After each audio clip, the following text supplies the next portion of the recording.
Hello students, today we are going to start class 11th NCERT Mathematics chapter 3rd trigonometric functions। तो student ये जो trigonometric functions chapter है बहुत important chapter है अपने लिए, ठीक है। एक तरह से ऐसे समझ सकते हो कि एक तरह से बेसिक चैप्टर है ये, ठीक है। अगर ये चैप्टर तुम लोगों को नहीं आता तो ये मुमकिन नहीं होगा कि तुम लोगों को मैथ समझ में आ जाएगी आगे, ठीक है ना। मैंने पूरी मैथ के लिए बात कर दी कि चाहे वो क्लास 12th की मैथ हो, चाहे फिर first year second year final year की मैथ हो, अगर ये चैप्टर तुम लोगों को नहीं आता है अच्छे से तो फिर तुम्हारे को मैथ समझना मुमकिन नहीं होगा। तो देखो सबसे पहले बात करते हैं अपन ट्रिग्नोमेट्रिक फंक्शंस की, क्या ट्रिग्नोमेट्रिक फंक्शंस होते क्या है। और ट्रिग्नोमेट्रिक फंक्शंस समझाने से पहले मैं एक बार तुम लोगों को 10th क्लास का रिवाइज कर देता हूं कि 10th क्लास में अपन ने ट्रिग्नोमेट्री में क्या पढ़ा है। क्यों? क्योंकि अगर वो अपने लिए बेसिक है क्लास 11th के लिए, और ये जो क्लास 11th की जो मैथमेटिक्स है वो बेसिक है अपने आगे के जितने भी चैप्टर्स हैं, चाहे वो डिफरेंशिएशन हो, इंटीग्रेशन हो या और जो भी चैप्टर है, ठीक है, सबके लिए एक तरह से बेसिक चैप्टर का काम करेगा। तो देखो बेटा 10th क्लास में अपन ने क्या पढ़ा था कि ये जो ट्रिग्नोमेट्रिक शब्द है, ठीक है ना, ये जो ट्रिग्नोमेट्रिक शब्द जो लिखा हुआ है ये बेसिकली 3 शब्द से मिलके बना है, ठीक है ना, 3 वर्ड से मिलके बना हुआ है। एक तो क्या, ट्राई, ठीक है, और ट्राई का मतलब होता है बेटा 3, ठीक है। ट्राई का मतलब क्या होता है 3। एक इसमें वर्ड है गोनो, ठीक है, और गोनो जो वर्ड है ये एक लैटिन का वर्ड है, ठीक है ना, ग्रीक लैंग्वेज का वर्ड है। और गोनो का मतलब होता है एंगल, गोनो का मतलब क्या होता है एंगल। और मैट्रिक, ठीक है, ये जो मिलके बना है ये मैट्रिक का मतलब होता है मेजरमेंट। मैट्रिक का मतलब क्या होता है मेजरमेंट। हिंदी में बोलते हैं त्रिकोणमिति, ठीक है ना, त्रिकोणमिति। त्रि का मतलब 3, कोण का मतलब कोण, ठीक है, कोण तो तुम लोग जानते ही हो, और मिति का मतलब होता है मेजरमेंट, ठीक है। तो अब देखो क्या होगा, ट्राइंगल, ट्राइगोनोमेट्री। ट्राइगोनोमेट्री का मतलब क्या हो गया 3 एंगल मेजरमेंट। तो 3 एंगल, 3 एंगल का मतलब क्या हो गया बेटा, 3 एंगल से मिलकर क्या बनता है ट्राइंगल, ठीक है। 3 एंगल से मिलकर क्या बनता है ट्राइंगल, और ट्राइंगल का मेजरमेंट ही क्या है ट्रिग्नोमेट्री है, ठीक है ना। ट्राइंगल का मेजरमेंट ही क्या होता है ट्रिग्नोमेट्री होता है। मेजरमेंट किसका, मेजरमेंट बेटा एक तो ट्राइंगल की साइड्स का और एक ट्राइंगल की एंगल का, ठीक है।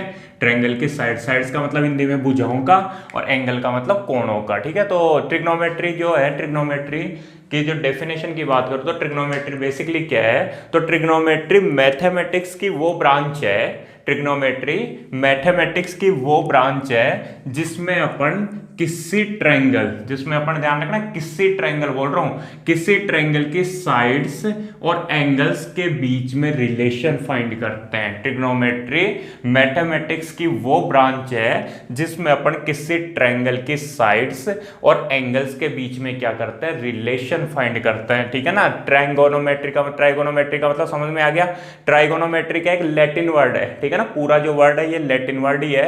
इसमें ट्राई का मतलब 3 होता है, गोनो, गोनो लैटिन में एंगल को बोलते हैं, ठीक है ना, एंगल को, और मेट्री का मतलब होता है मेजरमेंट। तो 3 एंगल, 3 एंगल, 3 एंगल, 3 एंगल से क्या बन गया ट्राइंगल, और ट्राइंगल का मेजरमेंट। अब ट्राइंगल में किसका मेजरमेंट बेटा, साइड्स और एंगल्स का मेजरमेंट। साइड्स का मतलब भुजाएं और एंगल्स का मतलब कोण। तो ट्रिग्नोमेट्री का मतलब वास्तव में क्या हो गया, ट्रिग्नोमेट्री का मतलब हो गया कि मैथमेटिक्स की वो ब्रांच जिसमें अपन किसी ट्राइंगल, जिसमें अपन किसी ट्राइंगल के साइड्स और एंगल्स के बीच में रिलेशन फाइंड करते हैं। बिल्कुल तुम लोगों ने साइड्स और एंगल्स के बीच में ही रिलेशन फाइंड किया। एक बात बता दूं तुम लोगों को, जैसे तुम लोगों ने पढ़ा था बेटा sine theta is equal to क्या होता है, परपेंडिकुलर अपॉन हाइपोटेन्यूज, लंब बटे कर्ण। तो ये थीटा तो क्या हो गया एंगल, थीटा तो क्या हो गया एंगल, कोण, ठीक है। और P और H क्या हो गए बेटा, P और H क्या हो गई साइड्स, है ना, परपेंडिकुलर और हाइपोटेन्यूज, लंब और कर्ण क्या होती हैं भुजाएं होती हैं। तो भुजाएं, ठीक है ना, तो भुजाएं और कोणों के बीच में तो रिलेशन निकालते थे अपन। याद हो तुम लोगों ने हाइट एंड डिस्टेंस भी पढ़ा है, उसमें क्या होता था, कई बार साइड दे देता था, एंगल पूछता था, कई बार एक एंगल और एक साइड दे देता था, दूसरी साइड पूछता था, ऐसे ही होता था ना। तो अपन क्या करते थे, साइड्स और एंगल्स के बीच में क्या फाइंड करते थे, वहां पे रिलेशन फाइंड करते थे। अब एक बात बताऊं, मैंने यहां पे बोला तुम लोगों को कि किसी भी ट्रायंगल की साइड्स और एंगल्स के बीच में रिलेशन ही ट्रिग्नोमेट्री है, ठीक है ना। किसी भी ट्रायंगल, तो तुम लोगों के माइंड में एक बात आ रही होगी, बोले नहीं सर कोई भी ट्रायंगल नहीं, केवल राइट एंगल ट्राइंगल, समकोण त्रिभुज। तो बेटा ये जो बात है वो अपन 10th क्लास तक पढ़ते थे, क्योंकि वहां पे अपन राइट एंगल ट्राइंगल को ही काम में लेते थे। लेकिन ऐसा कुछ नहीं है कि ट्रिग्नोमेट्री का मतलब केवल राइट एंगल ट्राइंगल की ही बात होती है, ठीक है ना। ट्रिग्नोमेट्री का मतलब राइट एंगल ट्राइंगल की ही बात नहीं होती, और भी जितने भी ट्राइंगल्स तुम लोगों ने पढ़ रखे हैं सभी ट्राइंगल्स की बात होती है, ठीक है ना। तो कोई भी ट्राइंगल हो, ना सिर्फ राइट एंगल ट्राइंगल, ठीक है ना, कोई भी ट्राइंगल हो, उसी के लिए उसके जो साइड्स और एंगल्स के बीच में अपन रिलेशन निकालते हैं, वो कौन सी ब्रांच में निकालते हैं अपन, ट्रिग्नोमेट्रिक में, ठीक है ना। यहाँ अपन पढ़ेंगे राइट एंगल ट्राइंगल से बढ़ के भी आगे चलेंगे अपन, ठीक है। तो घबराने की जरूरत नहीं है। ऐसा नहीं है कि ट्रिग्नोमेट्री केवल राइट एंगल ट्राइंगल में ही काम में आती है, समकोण त्रिभुज में ही काम में आती है, ऐसा नहीं है, ठीक है ना। अपन और भी जो ट्रिग्नोमेट्री है उसमें अपन बाकी सभी ट्राइंगल्स की साइड्स और एंगल्स के बीच में रिलेशन पढ़ेंगे। तो अभी तो मैं क्या कर रहा हूँ, 10th क्लास की बात कर रहा हूँ, 10th क्लास तक का रिवीजन कर रहा हूँ। तो देखो 10th क्लास में तुम लोगों ने क्या किया था, सुनना। स्टार्टिंग कहां से की थी, बोले एक राइट एंगल ट्राइंगल होता है, ठीक है ना। वहां पे अपन ने राइट एंगल ट्राइंगल के बारे में पढ़ा था, ठीक है। राइट एंगल ट्राइंगल होता है, मान लेता हूं ये ट्राइंगल है ए बी और सी, और ये इसका राइट एंगल है। राइट एंगल का मतलब समझ गए 90 डिग्री, समकोण, ठीक है। तो ये इसका राइट एंगल है। मैं एक और सेम ट्राइंगल बना रहा हूं, ऐसे समझ लो कि यही ट्राइंगल बना दिया मैंने। ये राइट एंगल है, ये राइट एंगल ट्राइंगल है ए बी सी, और ये उसका राइट एंगल है, क्लियर है, ठीक है। यहां पे मान लेता हूं ये एंगल है, इस एंगल की बात कर रहे हैं अपन, इस एंगल की, और यहां पे मान लेता हूं थीटा, ये एंगल है, ठीक है। तो तुम लोगों ने क्या पढ़ा था कि देखो 90 डिग्री जो होती है ना, 90 डिग्री जो एंगल होता है, उसके सामने ये जो साइड होती है, उसके सामने ये जो साइड होती है, इसको बोलते हैं बेटा कर्ण हिंदी में, और इंग्लिश में बोलते हैं हाइपोटेन्यूस। इसको क्या बोलते हैं, हाइपोटेन्यूस बोलते हैं। जो भी 90 डिग्री के सामने की जो साइड होती है, इसी को क्या बोलते हैं, कर्ण, या फिर इंग्लिश में क्या बोलते हैं, हाइपोटेन्यूस बोलते हैं। ये तो तुम लोग जानते हो यार, ठीक है। राइट एंगल ट्राइंगल में 90 डिग्री एंगल के सामने की तरफ है, या फिर राइट एंगल के सामने की तरफ जो साइड होती है, उसी को क्या बोलते हैं अपन, हाइपोटेन्यूस बोलते हैं, कर्ण बोलते हैं। ये क्लियर है मेरी बात, ठीक है। उसके बाद में देखो एक बात बताऊं, राइट एंगल ट्राइंगल में सबसे बड़ी साइड भी यही होती है। क्यों, क्योंकि ये कैसे आती है, hypotenuse square equal to perpendicular square plus base square, इन दोनों का स्क्वायर करके ऐड करके उसका रूट लेने पर ये वाली साइड आती है, ठीक है ना। कर्ण स्क्वायर बराबर लंब स्क्वायर प्लस आधार स्क्वायर। तो राइट एंगल ट्राइंगल की सबसे बड़ी साइड भी कौन सी होती है, हाइपोटेन्यूस होती है, ठीक है। उसके बाद में देखो एक तो कर्ण हो गया अपना हाइपोटेन्यूस, उसके बाद में एक होता है लंब, उसको बोलते हैं बेटा परपेंडिकुलर, और एक होता है अपना आधार को बोलते हैं बेटा बेस, ठीक है ना। तीन चीजें हैं, हाइपोटेन्यूस, परपेंडिकुलर और बेस। जैसे होता है ना कि यार घर में 3 लोग हो तो उन 3 लोगों का नाम दे दिया, ठीक है, एक का राहुल, एक का मोहन, एक का सोहन, कुछ भी नाम दे दिया। वैसे ही क्या होता है, राइट एंगल ट्राइंगल्स की जो तीनों साइड होती है उनका नाम दिया हुआ रहता है, ठीक है ना। उनका नाम फिक्स है। कैसे फिक्स है, बोले जो 90 डिग्री के सामने है, या जो सबसे बड़ी है वो क्या है, कर्ण है, ठीक है ना। जो सबसे बड़ा बेटा है वो कौन है, उसका नाम है कर्ण, ठीक है। उसके बाद में देखो जिस एंगल की बात हो रही है, जिस एंगल की बात हो रही है, या जिस एंगल के अलोंग अपन मेजरमेंट कर रहे हैं, उसके सामने की तरफ होता है परपेंडिकुलर, लंब, ठीक है ना।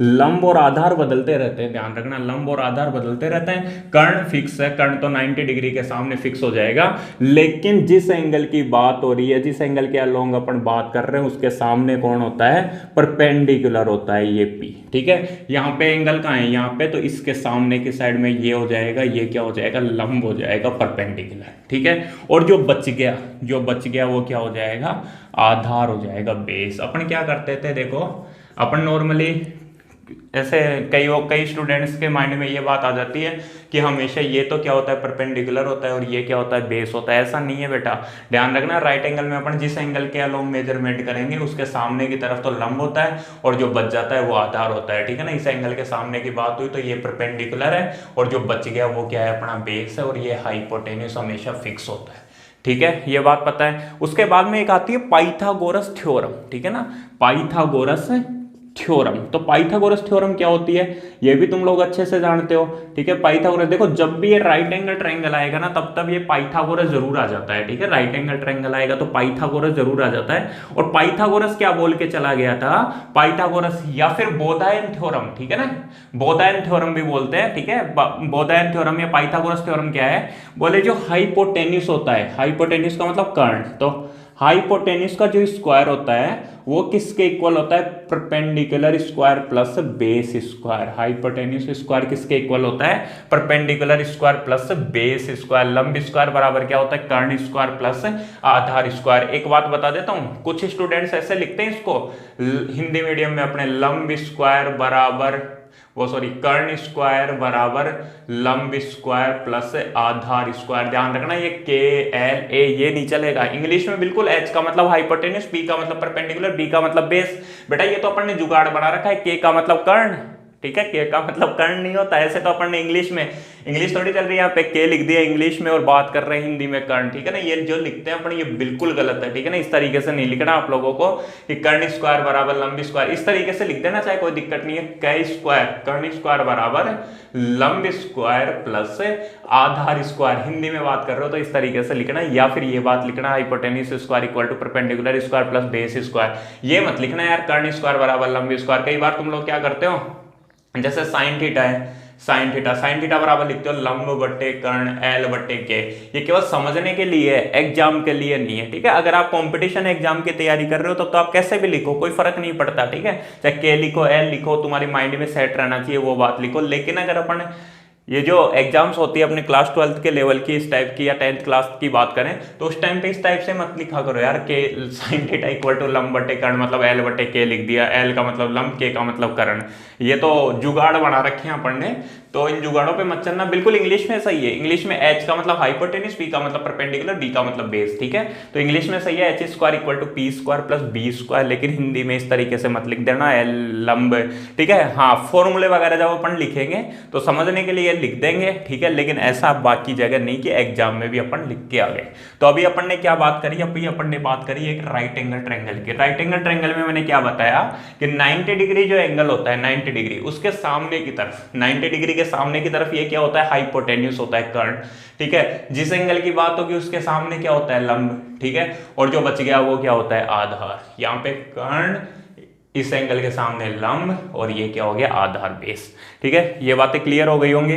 तो अभी मैंने क्या बताया तुम लोगों को, सबसे पहले मैंने बात करी ट्राइगोनोमेट्री। ट्राइगोनोमेट्री का मतलब क्या होता है, ट्राइगोनोमेट्री हिंदी में बोले तो त्रिकोणमिति। ये क्या होती है, एक मैथमेटिक्स की ब्रांच होती है, और इस ब्रांच में क्या होता है, इस ब्रांच में अपन क्या करते हैं, कोई भी ट्रायंगल, ना सिर्फ राइट एंगल ट्रायंगल, जबकि कोई भी ट्रायंगल के साइड्स और एंगल्स के बीच में एक रिलेशन फाइंड करते हैं। कोई भी ट्रायंगल के साइड्स और एंगल्स के बीच में क्या करते हैं, रिलेशन फाइंड करते हैं। ट्राइगोनोमेट्री क्या बना हुआ है, 3 गोनों का मतलब एंगल और मेट्री का मतलब मेजरमेंट। गोनों को कई जगह पे साइड्स भी लिखा हुआ है, ठीक है, दोनों ठीक है। 3 साइड्स का मतलब भी वो ट्रायंगल ही बनता है, ठीक है। तो ट्रायंगल का क्या होता है, मेजरमेंट होता है। मेजरमेंट किसका, साइड्स और एंगल का। उसके बाद में मैंने राइट एंगल ट्रायंगल के बारे में बात करी, और फिर उसके बाद में मैंने तुम लोगों से पाइथागोरस थ्योरम के बारे में बात करी कि पाइथागोरस थ्योरम क्या होता है, H square equal to P square plus L square, P square plus B square, hypotenuse square equal to perpendicular square plus base square, ठीक है। और भी देखो इसमें एक और शब्द है फंक्शंस। तो ये जो फंक्शन है ना, फंक्शन ये अपन पढ़ेंगे बेटा चैप्टर नंबर 2 जब अपन करेंगे, तो चैप्टर नंबर 2 का नाम है relation and functions. Relation and functions, तो वहां पे बताऊंगा तुम लोगों को कि वास्तव में फंक्शन होते क्या है। अभी यहाँ पे बताऊंगा तो समझ में नहीं आने वाला, तो अभी के लिए एक बार फंक्शन शब्द को छोड़ दो, ठीक है। जब अपन 2 नंबर चैप्टर करेंगे तब तुम लोगों को अच्छे से क्लियर हो जाएगा कि फंक्शन का मतलब क्या होता है। यहाँ पे क्या इसका मतलब ट्राइगोनोमेट्री मतलब ट्राइंगल का मेजरमेंट, और फिर बाद में फंक्शंस किसको बोलते हैं, इनको फंक्शन। अभी के लिए ये समझ लो जो तुम लोगों ने ट्रिग्नोमेट्रिक रेशियो पढ़े थे ना, ट्रिग्नोमेट्रिक रेशियो पढ़े थे, sine theta, cos theta, tan theta, cot theta, sec theta और कोसेक थीटा, वो ही क्या है, वो ही ट्रिग्नोमेट्रिक फंक्शंस है। उनको फंक्शंस क्यों बोलते हैं वो अपन 2nd चैप्टर में क्लियर कर लेंगे, लेकिन वो ही क्या होते हैं, वो ही ट्रिग्नोमेट्रिक फंक्शंस होते हैं। ये बात क्लियर हो गई होगी तुम लोगों को, ठीक है। अब देखो, अब समझना, वही राइट एंगल ट्रायंगल बना देता हूं। ये राइट एंगल ट्रायंगल है, ये अपना 90 डिग्री, ये ए, ये बी और ये सी, ठीक है। 90 डिग्री के सामने अपना कर्ण हाइपोटेन्यूज, ये एंगल थीटा है, तो इसके सामने अपना लंब परपेंडिकुलर, और जो बच गया वो आधार बेस।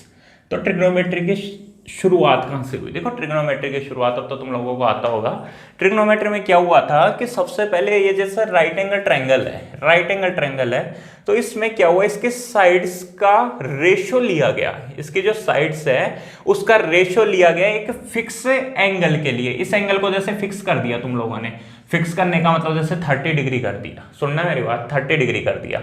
और 30 डिग्री करने के बाद में तुम लोग चाहे कितना भी ट्रायंगल बनाओ, चाहे छोटा सा ट्रायंगल बना दो इतना सा ये 30 डिग्री लेके, चाहे इतना एंगल बना दो 30 डिग्री लेके, चाहे इस तरीके से एंगल बना दो 30 डिग्री लेके, अगर तुम लोग इसमें परपेंडिकुलर और हाइपोटेन्यूस मतलब लंब और कर्ण का जो अनुपात लेते हो तो वो हमेशा 1:2 ही आता था। कैसे? जैसे मान लो तुम लोगों ने ये 2 सेंटीमीटर ली तो ये हमेशा 4 होती थी, ठीक है। चाहो तो तुम लोग ट्राई करके देख लेना कभी भी। जैसे मान लो क्या करना कि एक लाइन बनाना, इस तरीके से बना ली, ठीक है, बिना नापे जोके। फिर यहाँ क्या करना है, यहाँ 30 डिग्री का एंगल बनाना, ठीक है, 30 डिग्री का एंगल बना दिया। और फिर यहाँ क्या करना है, यहाँ 90 डिग्री का एंगल, राइट एंगल करोगे ना तो 90 डिग्री का एंगल बना देना। अब तुम अगर इसको नापोगे, जैसे यहाँ से लेके यहाँ तक, जैसे ये 4 सेंटीमीटर की है तो ये 8 सेंटीमीटर की आएगी। 4:8, 4:8 का मतलब क्या हो गया, 1:2। परपेंडिकुलर अपॉन हाइपोटेन्यूस मतलब 4/8 इज इक्वल टू 1/2 ही आता है। तभी तो अपन बोलते हैं साइन 30 डिग्री, और साइन 30 डिग्री की वैल्यू क्या होती है, 1/2 होती है। तो ऐसे फिक्स एंगल आया, चाहे तुम लोग छोटा सा ट्रायंगल लो, चाहे बड़ा ट्रायंगल लो, चाहे बहुत बड़ा ट्रायंगल लो, ठीक है, कितना भी बड़ा ट्रायंगल लो। जैसे तुम लोगों ने बहुत सारे क्वेश्चंस किए होंगे जिसमें अपन ने मीनार की ऊंचाई भी नापी होगी। 10th क्लास में जो क्वेश्चंस थे उसमें अपन ने क्या किया था, मीनार की ऊंचाई वगैरह भी नापी थी। तो उसमें साइन थीटा जब एंगल बनता था, ठीक है, ये हाइट है, ये हाइट है, और मान लो बेस तुम लोगों को पता है, बेस तुम लोगों को पता है, तो तुम लोग वहां पे क्या करते थे, tan थीटा काम में लेते थे। और मान लो एंगल तुम्हारे को पता है 45 डिग्री, तो tan 45 degree is equal to 1 लेते थे, चाहे वो कितनी भी हाइट पे हो, चाहे वो छोटा सा ट्रायंगल बने चाहे बहुत बड़ा ट्रायंगल बने। tan 45 डिग्री की वैल्यू क्या होती है, 1 होती है। कहने का मतलब अगर मान लो तुम लोगों ने ये एंगल 45 डिग्री ले लिया, ये एंगल 45 डिग्री ले लिया, सुनना मेरी बात को, और तो क्या होता है, तो परपेंडिकुलर और बेस का जो रेशियो, परपेंडिकुलर अपॉन बेस ही तो होता है tan थीटा, ठीक है। ये सारी बातें तुम लोगों को पता है इसलिए आगे बता रहा हूं। तो परपेंडिकुलर अपॉन बेस, तो इन दोनों का जो रेशियो होता है वो 1 होता है। 1 होने का मतलब क्या हुआ कि ये 5 होती है तो ये भी 5 होती है, ये 7 होती है तो ये भी 7 होती है। ये भी तुम लोग ट्राई कर लेना बेटा, कभी भी इस तरीके से ट्रायंगल बनाना जिसमें ये 90 डिग्री का एंगल बनाना, ये 45 डिग्री का एंगल बनाना, और फिर इस तरीके से नापोगे ना तो जितनी दूरी की ये होगी उतनी ही दूरी की ये होगी, ये लंबाई क्या होती है, बराबर होती है। तो यार इसी टाइम पे फिर बाद में सोचा गया कि ये तो एक तरह से कमाल की बात हो गई, ठीक है, मतलब ट्रायंगल चाहे छोटा हो चाहे बड़ा हो, अगर एंगल फिक्स कर दिया जाए तो रेशियो फिक्स आता है, ठीक है, रेशियो क्या आता है, फिक्स आता है। तो इसी बेस पे क्या हुआ, रेशियो लिए गए, और रेशियो लेके उनका नाम दिया गया। रेशियो किस तरीके से लिया गया, सबसे पहले रेशियो लिया परपेंडिकुलर और हाइपोटेन्यूस का, P और H का। P का मतलब हिंदी में बेटा लंब, ठीक है, एल वेल मत लिखना, और बट्टे में H का मतलब कर्ण, मतलब लंब और कर्ण का अनुपात लिया गया, ठीक है। फिर क्या लिया गया, फिर रेशियो लिया गया B और H का, बेस अपॉन हाइपोटेन्यूस। बेस का मतलब होता है बेटा आधार, और हाइपोटेन्यूस का मतलब होता है कर्ण, आधार और कर्ण का। ऐसे ही जो रेशियो लिया गया वो लिया गया परपेंडिकुलर और बेस का। परपेंडिकुलर का मतलब वही लंब, और बेस का मतलब आधार, मतलब लंब और आधार का अनुपात लिया गया। फिर ऐसे ही इसको घुमा के, जैसे P/B है तो फिर B/P लिया गया, मतलब बेस और परपेंडिकुलर, बेस का मतलब आधार और परपेंडिकुलर का मतलब लंब, इसका अनुपात लिया गया।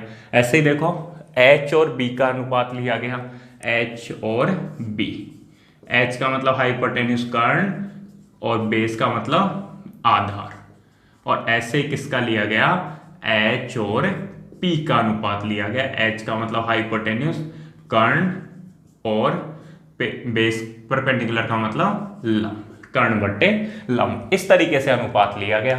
ठीक है, और तो क्या देखा यार, ये जब अनुपात ले रहे थे ना तो एक फिक्स वैल्यू आ रही थी किसी एक फिक्स एंगल के लिए। ऐसे नहीं देखो 30 डिग्री के लिए तो 1/2 होता है साइन 30 डिग्री, लेकिन साइन 45 डिग्री 1/2 थोड़ी होता है, फिर 1/√2, मतलब एंगल के अकॉर्डिंग चेंज हो रहा है। एंगल के अकॉर्डिंग क्या होता था, रेशियो चेंज हो रहा था, लेकिन एक फिक्स एंगल के लिए क्या होता है, इनका रेशियो फिक्स आता है। फिक्स एंगल हो तो रेशियो क्या आएगा, फिक्स आएगा। 1/30 डिग्री हो एंगल तो परपेंडिकुलर और हाइपोटेन्यूज का जो रेशियो आता है ना बेटा, वो हमेशा कितना आता था, हमेशा 1/2 ही आता था अगर एंगल 30 डिग्री है तो। ऐसे मान लो 90 डिग्री है ना, 90 डिग्री तो हमेशा रेशियो कितना आता था, 1 ही आता था परपेंडिकुलर का और हाइपोटेन्यूज का। ठीक है ना, परपेंडिकुलर और हाइपोटेन्यूज का रेशियो कितना आ जाता था उस टाइम पे, 1 आ जाता था। ठीक है, ऐसे 45 डिग्री है तो कितना रेशियो आ जाता था, 1/√2 आता था। ठीक है, 45 डिग्री के लिए परपेंडिकुलर और हाइपोटेन्यूज का रेशियो क्या आता था, 1/√2 आता था। तो देखो क्या हुआ कि ये जो परपेंडिकुलर और हाइपोटेन्यूज का जो रेशियो है ना, इसको नाम दिया गया बेटा साइन। इसको क्या नाम दिया गया, साइन। और साइन और एक एंगल क्या, थीटा के लिए एंगल को फिक्स कर दिया ना, तो साइन थीटा। ठीक है ना, साइन और एक फिक्स एंगल थीटा के लिए परपेंडिकुलर अपॉन हाइपोटेन्यूज। तो साइन थीटा क्या होता है, परपेंडिकुलर अपॉन हाइपोटेन्यूज। कैसे आया ये साइन थीटा, क्या है, ये एक नाम है, ये एक नाम है। किसका नाम है, बोले ये जो राइट एंगल ट्रायंगल है इसमें परपेंडिकुलर और हाइपोटेन्यूज का जो रेशियो आता है ना, उसको साइन नाम दिया गया।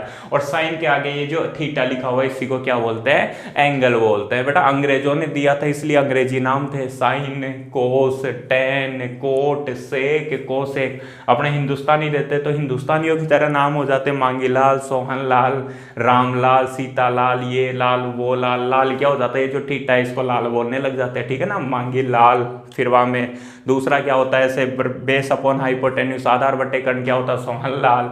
इस तरीके से नाम हो जाते हैं अगर अपने हिंदुस्तानी देते तो। अब अंग्रेजों ने तो अंग्रेजी नाम ही देंगे ना, तो क्या नाम दिया, बोले साइन। और थीटा एक एंगल है और परपेंडिकुलर अपॉन हाइपोटेन्यूज। तो अब तुम लोगों से पूछ ले, बोले साइन थीटा किसको बोलते हैं, साइन थीटा किसको बोलते हैं, तो तुम लोग क्या बोलोगे, परपेंडिकुलर और हाइपोटेन्यूज का जो रेशियो होता है उसी को क्या बोलते हैं, साइन थीटा बोलते हैं। थीटा क्या है, वो फिक्स एंगल है। ठीक है ना, लंब और कर्ण के अनुपात को ही क्या बोलते हैं, साइन थीटा बोलते हैं। ठीक है ना, लंब और कर्ण के अनुपात को। ऐसे देखो बेटा, बेस अपॉन हाइपोटेन्यूज, आधार बटे कर्ण, इसको क्या नाम दिया, कोस थीटा। ठीक है ना, कोस थीटा। अभी इनके पूरे नाम भी बताऊंगा बाद में मैं तुम लोगों को। ठीक है, अभी के लिए तो जो 10th क्लास की बातें कर रहा हूँ ना, 10th क्लास के हिसाब से, तो इसको क्या नाम दिया, कोस थीटा। ऐसे परपेंडिकुलर और बेस का जो रेशियो है उसको क्या नाम दिया, टेन थीटा। जिससे तुम लोग डरते थे ना, वाकई में ये कुछ नहीं है, केवल नाम है। पहला साइन थीटा, ये कोस थीटा, ये टेन थीटा। ऐसे बेस अपॉन परपेंडिकुलर, ये क्या हो गया, कोट थीटा। ऐसे ही हाइपोटेन्यूज अपॉन बेस, इसको नाम दिया सेक थीटा, और इसको क्या नाम दिया, कोसेक थीटा नाम दिया। ये सब तुम लोग जानते हो, sign theta, cos theta, ten. तो ये 3 नंबर, ये 4, ये 5 और ये 6। ठीक है ना, sine cos tan cot sec और cosec, sine cos tan cot sec और कोसेक। तो साइन थीटा क्या होता है, परपेंडिकुलर और हाइपोटेन्यूज का रेशियो। बेस और हाइपोटेन्यूज का रेशियो कोस, परपेंडिकुलर और बेस का रेशियो टेन। ठीक है, यही बढ़ सकते हैं, पी एच ले लो, बी एच ले लो, पी बी ले लो, इसके अलावा और कुछ नहीं बढ़ सकता। ठीक है ना, तुम्हारे मन में आ रहा है जैसे इन पी बी और एच में से कोई 2 चीजें चुननी हो तो टोटल 6 ही तरीके हो सकते हैं इस तरीके से। इसके अलावा और कोई तरीका, जैसे तुम्हारे माइंड में आ रहा होगा पी और एच ले लो, तो पी और एच लिखा हुआ है, देखो ये रहा पी और एच, एच और पी भी लिखा हुआ है। बी और एच ले लो तो बी और एच भी लिखा हुआ है। ठीक है, इस तरीके से जो भी तुम्हारे माइंड में आ रहा होगा वो सब यहाँ पे लिखा हुआ है। तो 2-2 करके ये सब 6 ही रेशियो बढ़ सकते थे। तो पहले रेशियो का नाम दिया साइन, कोस, टेन, कोट, सेक, cosec. Sine, cos, tan, cot, sec और कोसेक। तो ये सारा तुम लोगों को पता है। अब यहाँ से ये फॉर्मूले ही हैं, 6 फॉर्मूले। अब इसका जुगाड़ भी तुम लोगों ने देख रखा है। जुगाड़ क्या दे रखा है कि अपने जो हिंदी मीडियम वाले स्टूडेंट हैं, हिंदी मीडियम वाले, उन्होंने तो क्या किया बेटा, उन्होंने तो ये लंब को तो ले लिया L, आधार का ले लिया A और लंब का ले लिया L,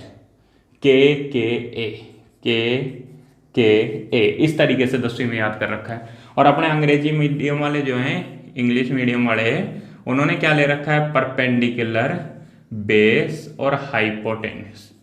परपेंडिकुलर, बेस और hypotenuse, P B P upon H H B, लाल बट्टे कक्का, इस तरीके से याद कर रखा है। तो ये हो गया, कैसे भी याद करो, याद होना चाहिए। साइन थीटा, साइन थीटा क्या, लंब बट्टे कर्ण, ये कोस थीटा, ऊपर से इस तरीके से पढ़ते थे, आधार बटे कर्ण, टेन थीटा, लंब बटे आधार, कोट थीटा, आधार बटे लंब, ऐसे ही पढ़ते थे ना, ये तो आता है तुम लोगों को, मेरे को पता है, सेक थीटा कर्ण बटे आधार, और कोसेक थीटा कर्ण बटे लंब। ठीक है, ये लिखा हुआ है कोसेक थीटा जैसे कर्ण बटे लंब लिखा हुआ है, सेक थीटा कर्ण बटे आधार लिखा हुआ है। इंग्लिश मीडियम वाले P B P upon H H B, sine theta perpendicular upon hypotenuse, cos theta base upon hypotenuse, tan theta perpendicular upon base, sec theta cot theta base upon perpendicular, sec theta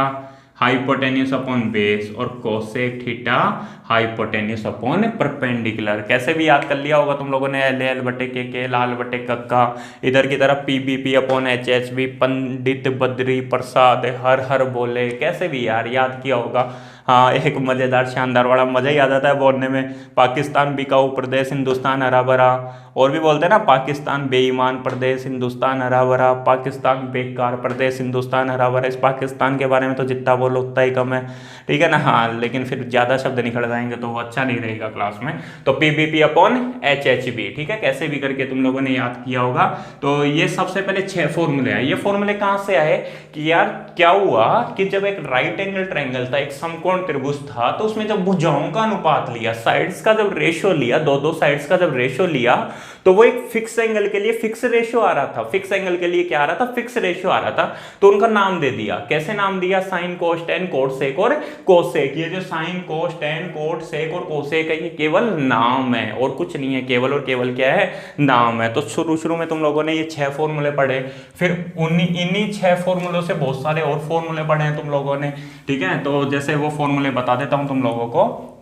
एक तुम लोगों ने पढ़ा बेटा कि sine theta into cosec theta, sine theta into cosec theta equal to 1 होता है ना यार। साइन थीटा क्या होता है बेटा, साइन थीटा होता है लंब बट्टे कर्ण, ठीक है, परपेंडिकुलर अपॉन हाइपोटेन्यूस, लंब बट्टे कर्ण, ये होता है अपना साइन, ठीक है। चलो इंग्लिश में लिख दो ना।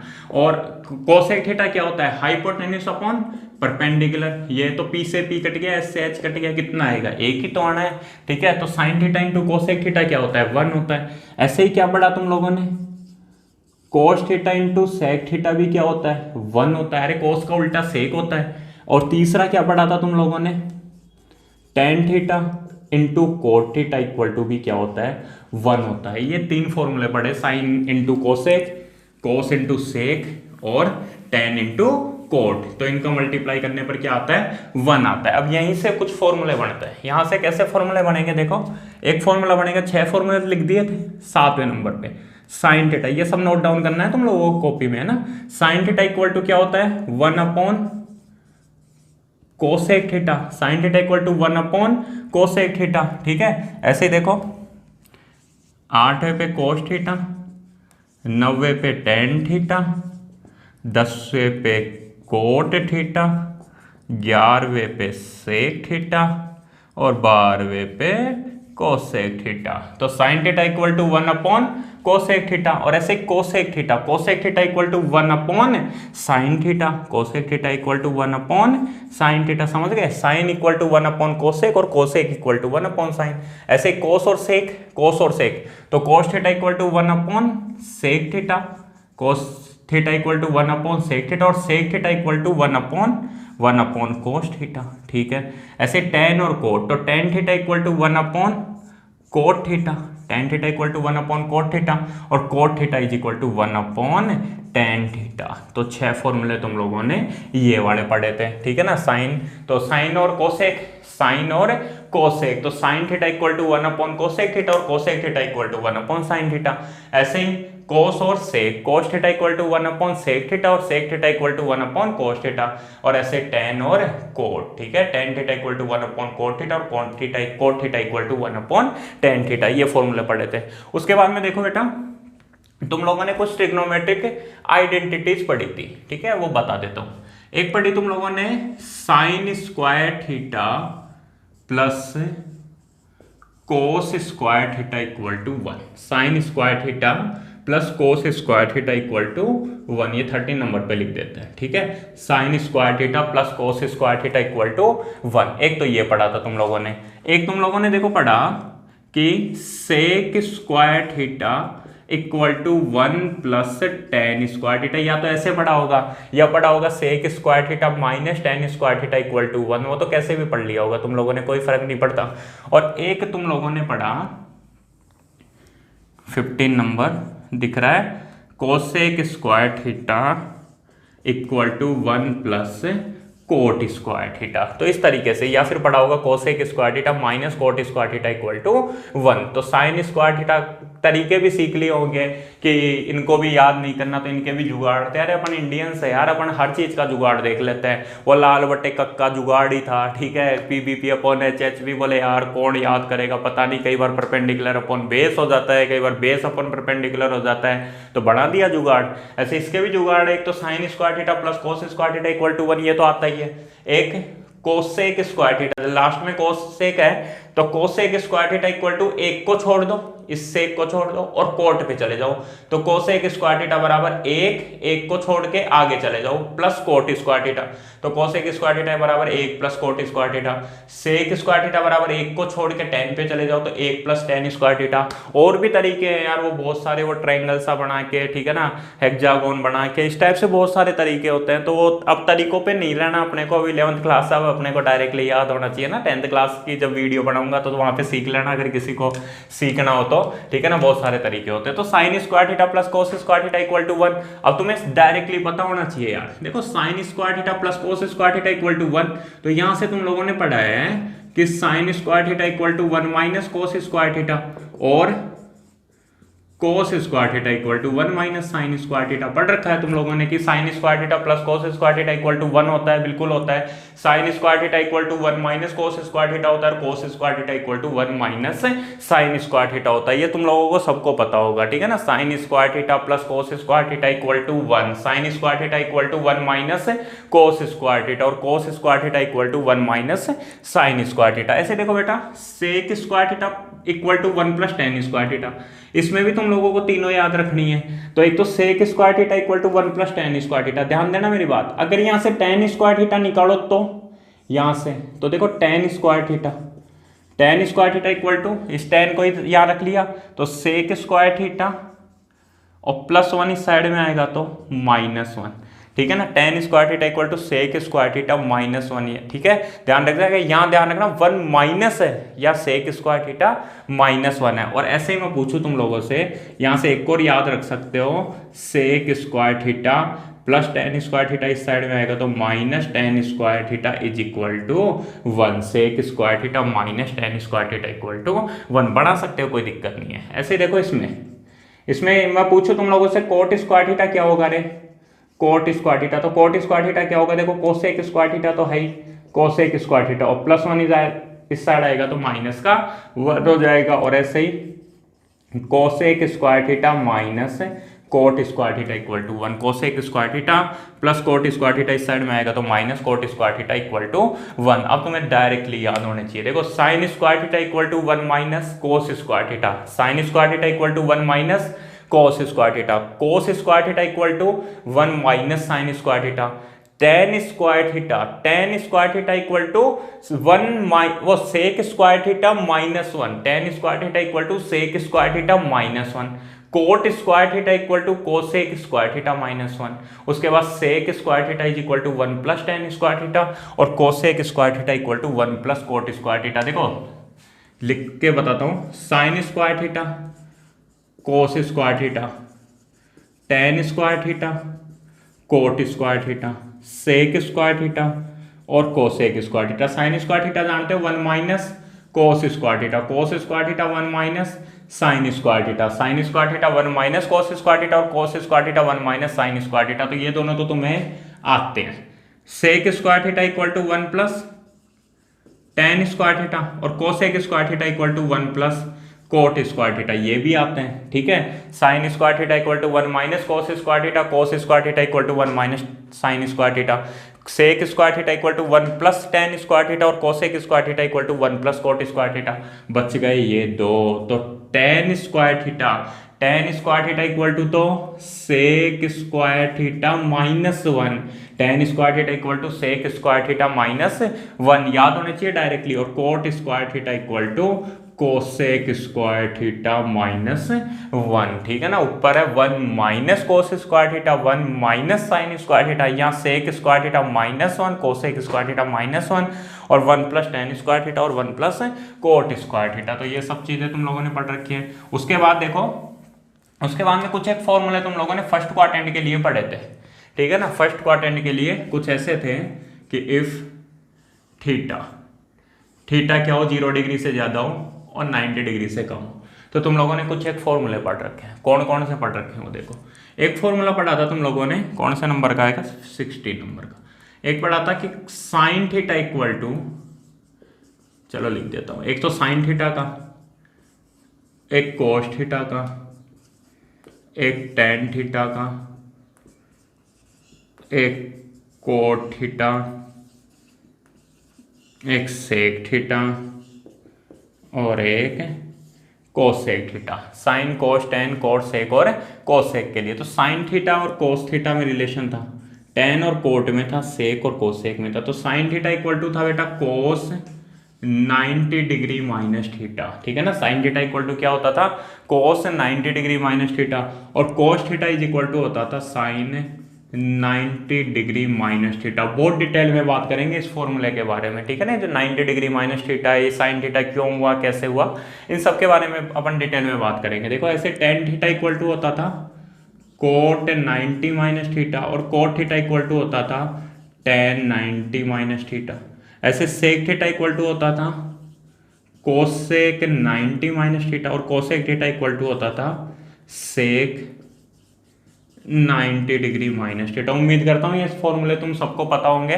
अगर किसी को पता नहीं है तो एक बार इनको रिवाइज कर लेना, अच्छे से देख लेना, ठीक है। Sine theta equal to cos 90 minus theta और cos theta equal to sine 90 minus theta, tan equal to cot 90 minus theta और cot equal to tan 90 minus theta, sec theta equal to cosec 90 minus theta और cosec theta equal to sec 90 minus theta. तो ये फॉर्मूले हैं। अब अपन और भी फॉर्मूले पढ़ेंगे। क्या 90 माइनस थीटा तो अपन ने पढ़ लिया, कोस 90 प्लस थीटा क्या होता है, साइन 180 माइनस थीटा क्या होता है, साइन 180 प्लस थीटा क्या होता है, साइन 270 प्लस थीटा क्या होता है, साइन 270 माइनस थीटा क्या होता है, ठीक है। साइन 360 डिग्री प्लस थीटा क्या होता है, साइन 360 डिग्री माइनस थीटा क्या होता है। ये सारे फॉर्मूले भी अब अपन 11th क्लास में पढ़ेंगे, ठीक है। यही फॉर्मूले नहीं होंगे, और भी बहुत सारे अपन फॉर्मूले पढ़ने वाले हैं। ये आइडेंटिटीज ये तुम लोगों को अच्छे से पता होनी चाहिए। मैं फिर से बोल देता हूँ, ये जो 6 आइडेंटिटीज हैं ये डायरेक्टली तुम लोगों को पता होना चाहिए। इसके अलावा 2 फॉर्मूले और पढ़े थे तुम लोगों के फेवरेट फॉर्मूले थे, ठीक है। एक तो 22वें नंबर पे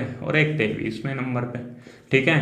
ये फॉर्मूला होता था बेटा, याद हो तो, कि tan theta equal to sine theta upon cos theta, और एक पढ़ते थे cot theta equal to cos theta upon sine theta, tan theta equal to sine theta upon cos theta, sine cos tan, sine cos tan sine theta upon cos theta equal to tan theta sine theta upon cos theta equal to tan theta. और ऐसे cot क्या होता था, cos बटे sine, cos theta बटे sine theta equal to cot theta. तो क्या ध्यान रह जाएगा, sine cos tan sine theta बटे कोस थीटा बराबर टेन थीटा, साइन थीटा बटे कोस थीटा बराबर टेन थीटा। और ऐसे कोट बराबर क्या होता था, कोस थीटा बटे साइन थीटा होता था। तो ये सारी बातें तुम लोगों को पहले से ही पता है। इसके अलावा एक ट्रिग्नोमेट्रिक रेशियो टेबल आती थी, ठीक है ना। ट्रिग्नोमेट्रिक रेशियो टेबल आती थी, याद हो तो 0 डिग्री, 30 डिग्री, 45 डिग्री, 60 डिग्री और 90 डिग्री के लिए, 0, 30, 45 डिग्री, 60 डिग्री और 90 डिग्री के लिए। तो उसकी भी बात कर लेते हैं। देखो ध्यान दो, कुछ इस तरीके से एक टेबल बनाते थे तुम लोग, इस तरीके से, ऐसे ही बनाते थे क्या, अपने इंक कहाँ गई। तो इसमें क्या होता था, इसमें एक तरफ तो क्या करते थे तुम लोग, ट्रिग्नोमेट्रिक रेशियो लिखते थे, और दूसरी तरफ क्या करते थे तुम लोग, दूसरी तरफ कुछ एक एंगल्स लिखते थे। 5 एंगल थे तुम्हारे पास में, तो वो 5 एंगल लिखते थे। तो बता चाहता हूँ, इस तरीके से होता था, इधर ट्रिग्नोमेट्रिक रेशियो लिखते थे। अब मैं ट्रिग्नोमेट्रिक रेशियो उसको ट्रिग्नोमेट्रिक फंक्शन से लिख रहा हूँ, ठीक है। फंक्शन क्या होते हैं बताया ना तुम लोगों को, बाद में बताऊंगा सेकंड चैप्टर में। और इधर क्या लिख रहा हूँ, एंगल लिख रहा हूँ थीटा, ठीक है। तो ये क्या, साइन थीटा, साइन के बाद में कौन है, कोस थीटा, कोस के बाद में टेन थीटा, टेन के बाद कोट थीटा, फिर सेक थीटा, और लास्ट में कोसेक थीटा। अब देखो एंगल होते थे बेटा 0 डिग्री, 30 डिग्री, इनको तुम लोगों को बताया ना मैंने चेंज करना, किसमें, रेडियन में। 0 का मतलब 0, 30 का मतलब π/6, 45 का मतलब π/4, 60 डिग्री का मतलब π/3, 90 डिग्री का मतलब π/2, ठीक है। तो 45 डिग्री, उसके बाद अपना 60 डिग्री, और 60 डिग्री के बाद में लास्ट में अपने 90 डिग्री। तो क्या होता था, एक वो साइन के लिए तो एक वो जुगाड़ सा देखते थे तुम लोग, क्या बोले, वो 0 1 2 3 4 लिखो, फिर उस सब में 4 का भाग दो, फिर जो है उसका अंडर रूट लो, ये लो वो लो। अरे कुछ नहीं है, बेकार है, ठीक है। क्या करना है यार, डायरेक्टली रट लो ना यार साइन के लिए।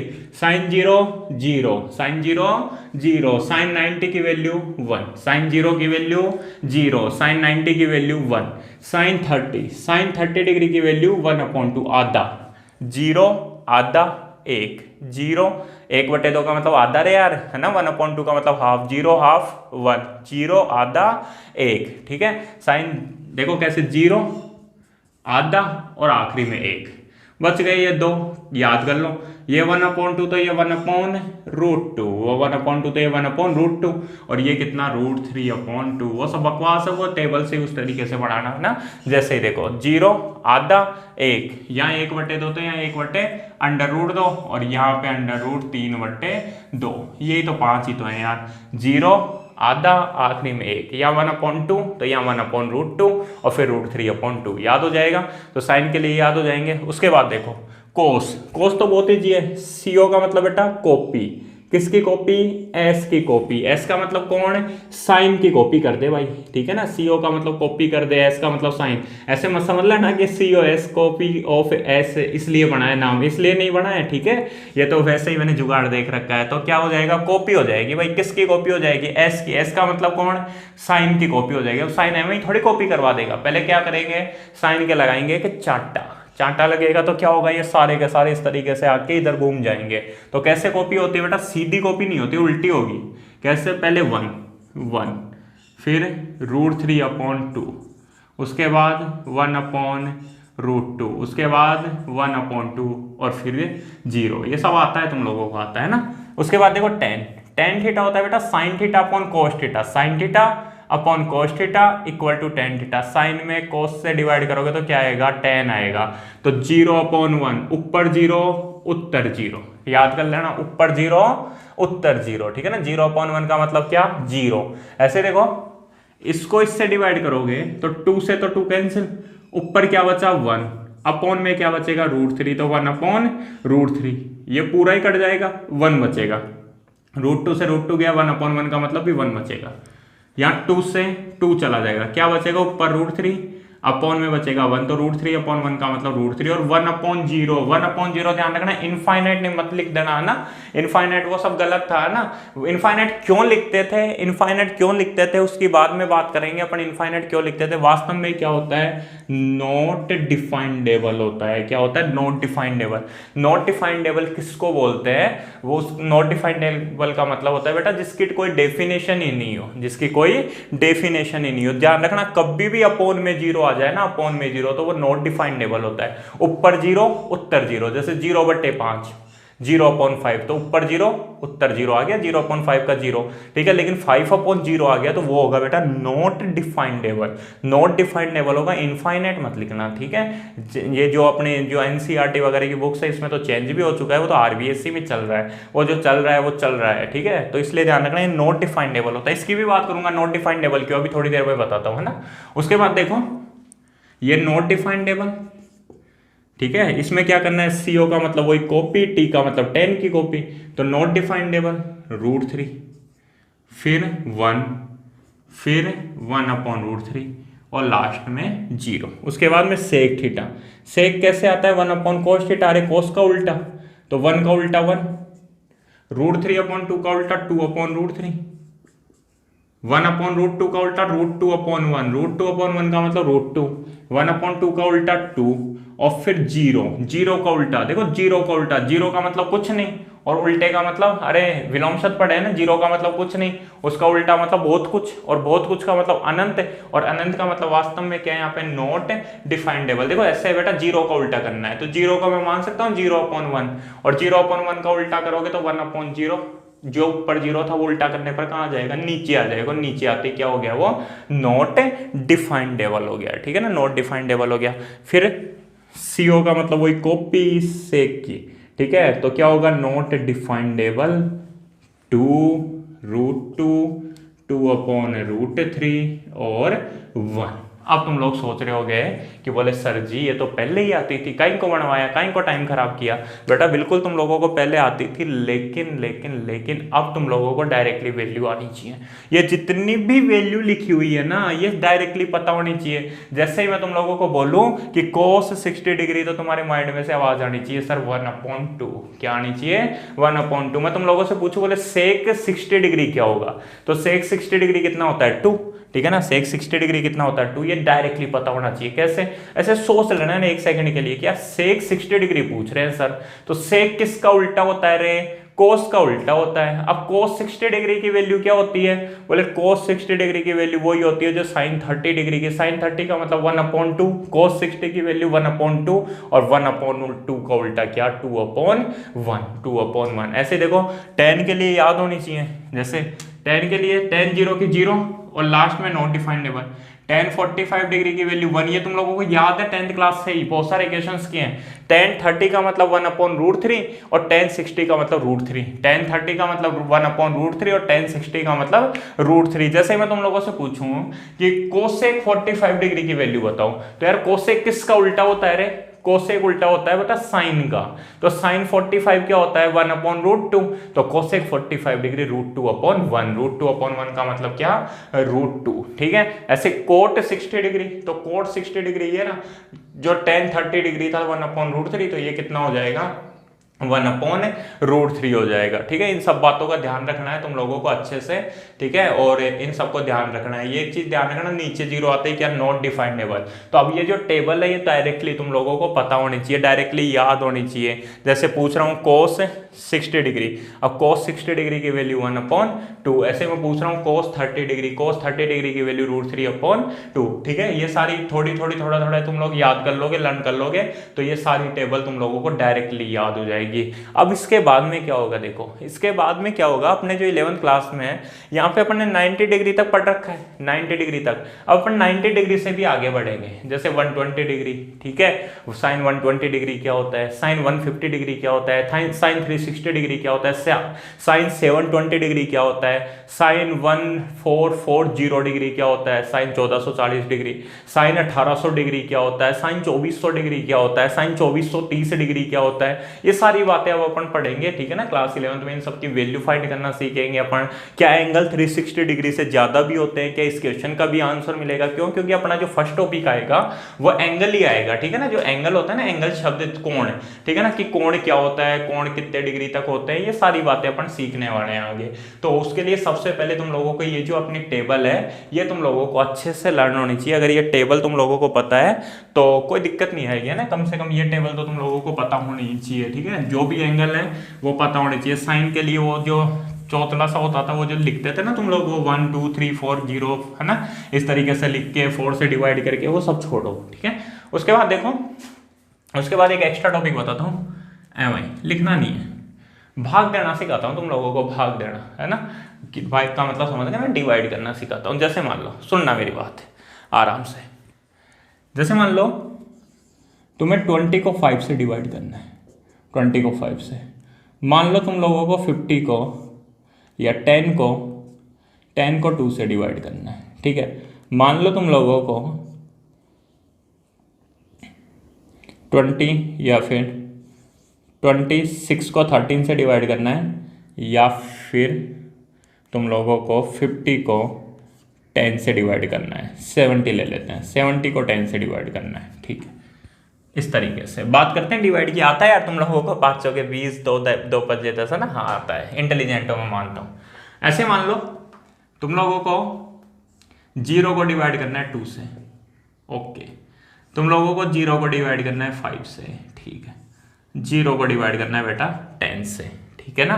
ऐसे देखो, ऐसे 2 को डिवाइड करना है 0 से, 5 को डिवाइड करना है 0 से, और ऐसे 10 को डिवाइड करना है 0 से, और ऐसे बेटा 0 को डिवाइड करना है 0 से। अपन इन सब की बात कर लेते हैं एक बार। देखो डिवाइड का मतलब क्या है, डिवाइड का मतलब क्या है समझना। जैसे मान लो तुम्हारे को 20 को डिवाइड करना है बेटा 5 से, 20 को किससे डिवाइड करना है 5 से, तो इसका मतलब होता है कि यार मैं 5 रुपए के कितने सिक्के लूं कि 20 पूरा हो जाए। मैं 5 रुपए के कितने सिक्के लूं कि 20 पूरा हो जाए, तो तुम्हारा आंसर क्या होगा बेटा 4। कितने सिक्के लेंगे 4 लेंगे, क्यों, क्योंकि 5 के 4 सिक्के ले लोगे तो 20 पूरा हो जाएगा, मतलब 5 चौके 20 होता है, जानते हो इसलिए। तो 20 को 5 से डिवाइड करने पर कितना आता है 4 आता है, मतलब 5 के, जैसे मान लो तुम्हारे को क्या करना है 20 सेंटीमीटर कोई लाइन बनानी है, तो उसमें 5 सेंटीमीटर की कितनी लाइनें जोड़ो, तो बोले 5 सेंटीमीटर की 4 लाइनें जोड़ दो, तो आंसर कितना हो जाएगा 20 हो जाएगा। बिल्कुल सही है। ऐसे देखो 10 में 2 का भाग देना है, 10 को डिवाइड करना है 2 से, इसका मतलब ये हुआ कि यार 2 के कितने सिक्के ले, 2 के कितने सिक्के लें कि 10 पूरा हो जाए, तो 2 के कितने सिक्के लें, 5 सिक्के ले लेंगे तो 10 पूरा हो जाएगा। जो शब्द मैं बोल रहा हूं, जिस तरीके से मैं बता रहा हूं, उस तरीके से सोचो, ठीक है। 70 को पूरा करना है, 70 में 10 का भाग देना है, इसका मतलब क्या हुआ कि यार 10 के कितने नोट लें, या 10 के कितने सिक्के लें कि 70 रुपए पूरे हो जाए, तो 10 के कितने सिक्के लेंगे 7 सिक्के लेंगे। यही है डिवाइड, और क्या है, ठीक है। अब आओ इधर बेटा, अब ये बताओ मेरे को कि 2 के कितने सिक्के ले, 2 के कितने सिक्के ले कि 0 पूरा हो जाए। जैसे यहाँ पे 20/5 का मतलब क्या हुआ कि यार 5 के कितने सिक्के ले कि 20 पूरा हो जाए, वैसे यहाँ पे 2 के कितने सिक्के ले कि 0 पूरा हो जाए, तो तुम्हारा आंसर क्या होगा, एक भी सिक्का मतलब क्या हो जाएगा 0, तो ऑलरेडी कंप्लीट है, तो आंसर क्या होगा 0। 2 के कितने सिक्के ले कि 0 पूरा हो जाए, तो बोले एक भी सिक्का मतलब, ठीक है ना। 2 के सिक्के तुम्हारे पास में इधर पड़े हैं, मेरे को 0 बनाना है, तो तुम्हारे किसी ने पूछा बता यार इसमें से कितने सिक्के निकालूं कि 0 पूरा हो जाए, तो तुम लोग क्या बोलोगे, अरे पूरा ही है, ठीक है ना, एक भी सिक्का मत ले, एक भी सिक्का मत ले, मतलब आंसर 0। ऐसे 5 के कितने सिक्के ले कि 0 पूरा हो जाए, एक भी मतलब 0। 10 के कितने नोट ले या सिक्के ले कि 0 पूरा हो जाए, तो एक भी मत लो, ठीक है।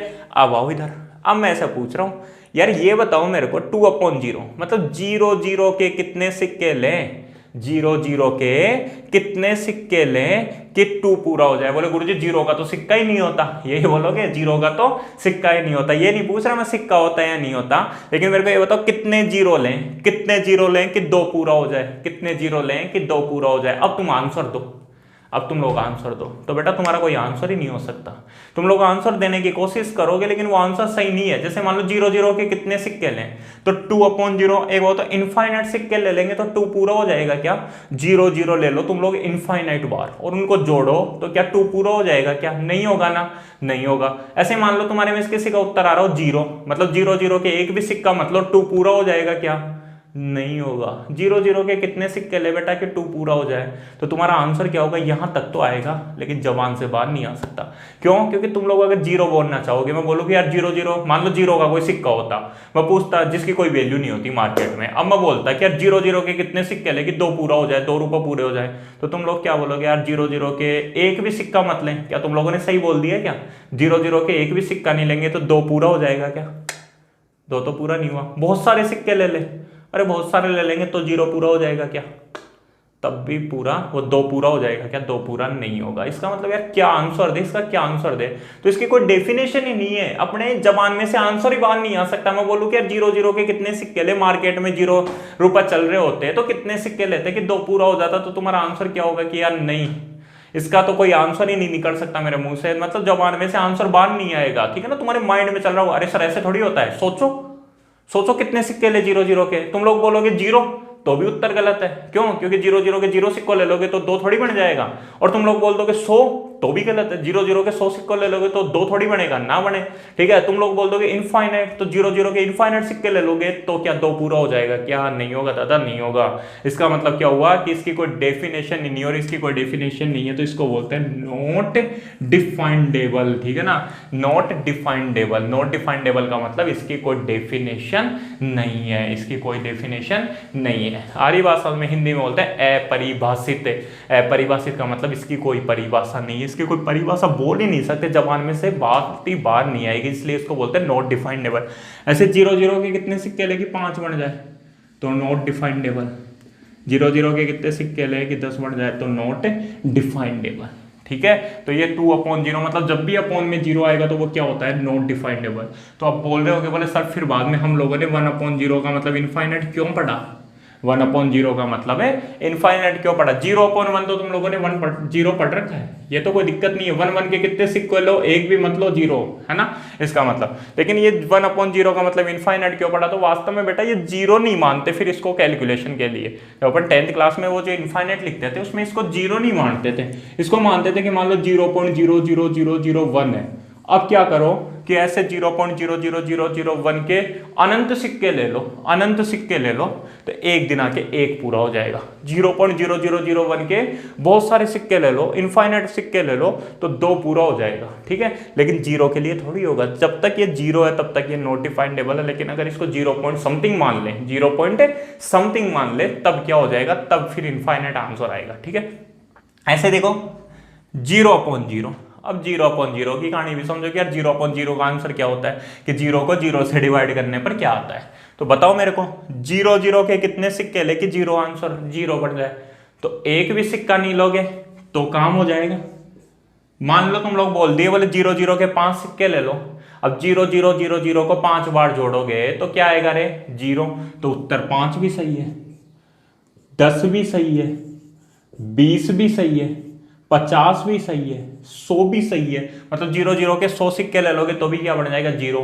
इनफाइनाइट भी सही है, अनंत भी सही है, मतलब जितने जो उत्तर तुम्हारी जबान में से निकलेगा वही सही है। तो बेटा 0/0 अब इसका आंसर क्या माने? इसका आंसर क्या माने? तो इसको बोलते हैं indeterminate form. Indeterminate form Hindi में बोलते हैं अनिर्धारीय रूप, अनिर्धारीय रूप, ठीक है ना। इंग्लिश में बोलते हैं इनडिटर्मिनेट फॉर्म। ये नॉट डिफाइंडेबल, नॉट डिफाइंडेबल का मतलब तो कोई डेफिनेशन ही नहीं है, और इसको बोलते हैं इनडिटर्मिनेट, अनिर्धारीय रूप, मतलब निर्धारित नहीं कर सकते उत्तर क्या है। 0 5 10 20 50 100 सारे ही उत्तर है, बहुत सारे उत्तर है, तो इसमें कोई उत्तर निर्धारित ही नहीं कर सकते, इसका आंसर कोई अपन निर्धारित नहीं कर सकते। तो ये क्या होता है? इसको बोलते हैं इनडिटर्मिनेट फॉर्म। ध्यान रखना ये दोनों अलग अलग फॉर्म है। इसमें तो कोई आंसर ही नहीं बोल सकते और इसमें बहुत सारे आंसर बोल सकते हो। इसमें तो तुम्हारी जबान में से कोई आंसर नहीं निकलेगा, इसमें से बहुत सारे आंसर निकल जाएंगे। तो ये होती है नॉट डिफाइंडेबल और ये होती है इनडिटर्मिनेट फॉर्म। तो ध्यान रखना 0 में 0 से डिवाइड करने पर क्या आता है बोले उसको बोलते हैं इनडिटर्मिनेट फॉर्म। और भी तरीके और भी फॉर्म होती है इनडिटर्मिनेट। पहली फॉर्म तुम लोगों को आज मैंने बता दी, और भी फॉर्म तुम लोगों को बताऊंगा। और ये क्या है? नॉट डिफाइंडेबल। तो ध्यान रखना ऊपर 0 उत्तर 0, 0 नीचे नॉट डिफाइंडेबल, दोनों 0 तो इनडिटर्मिनेट, ठीक है।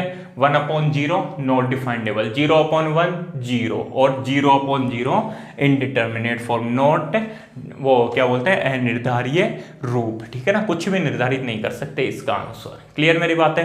तो ये सारी बातें समझ में आई होंगी। तभी वहां पे क्या होता था, तभी मैंने वहां पे लिखा मैंने sign theta upon cos theta. तो साइन 90 डिग्री की वैल्यू 1, cos 90 डिग्री की वैल्यू 0, तो 1/0 1/0 1/0 नीचे 0 क्या आ जाएगा? नॉट डिफाइंडेबल। इसलिए वहां क्या लिखा मैंने? नॉट डिफाइंडेबल। अगर इसको 0 के अलावा कुछ मान लें, 0 पॉइंट समथिंग मान लें तब की बात अलग है, लेकिन वैसे क्या होगा? वो नॉट डिफाइंडेबल होगा। तो वो करेक्ट क्या होता है? नॉट डिफाइंडेबल होता है। तो ये भाग देना भी तुम लोगों ने सीख लिया होगा। तो ये सारी बातें मैंने 10th क्लास की रिवाइज की हैं। तुम लोगों को कुछ एक क्वेश्चन 10th क्लास के जो थे वो आने चाहिए, ठीक है। तो अपने ये जो एक्सरसाइज होगी, मतलब 10th क्लास के ट्रिग्नोमेट्री के बारे में तुम लोगों को जानकारी होनी चाहिए, तभी अपन ट्रिग्नोमेट्रिक फंक्शन जो अपने 11th क्लास में जो टॉपिक है वो अपने समझ में आएगा, ठीक है। कोई दिक्कत शायद नहीं आई होगी। एग्जाम ये जो भी कुछ मैंने बताया होगा वो सब कुछ समझ में आ गया होगा क्योंकि ऑलरेडी तुम लोगों का पढ़ा हुआ है, तुम लोगों ने बहुत सारे क्वेश्चंस किए हैं, तुम लोगों ने बोर्ड एग्जाम दिया है, बोर्ड एग्जाम के हिसाब से तुम लोगों ने प्रिपरेशन की है, तो शायद तुम लोगों को आ गया होगा। और तुम लोगों ने अगर मैथमेटिक्स सब्जेक्ट लिया है तो इसका मतलब तुम लोगों को ट्रिग्नोमेट्री आती थी। क्यों? क्योंकि जिसको ट्रिग्नोमेट्री नहीं आती ना वो मैथ के अंदर हाथ ही नहीं डालता ना, मैथ में एंट्री ही नहीं करता। तो ट्रिग्नोमेट्री के ये फॉर्मूले फिर भी कुछ एक माइंड से स्लिप हो गया हो, ठीक है ना, कुछ एक बातें अगर तुम्हारे माइंड से स्लिप हो गई होगी तो वो सारी चीजें एक बार रिकवर हो गई होगी, ठीक है। तो कोई दिक्कत नहीं है। जय हिंद, जय भारत।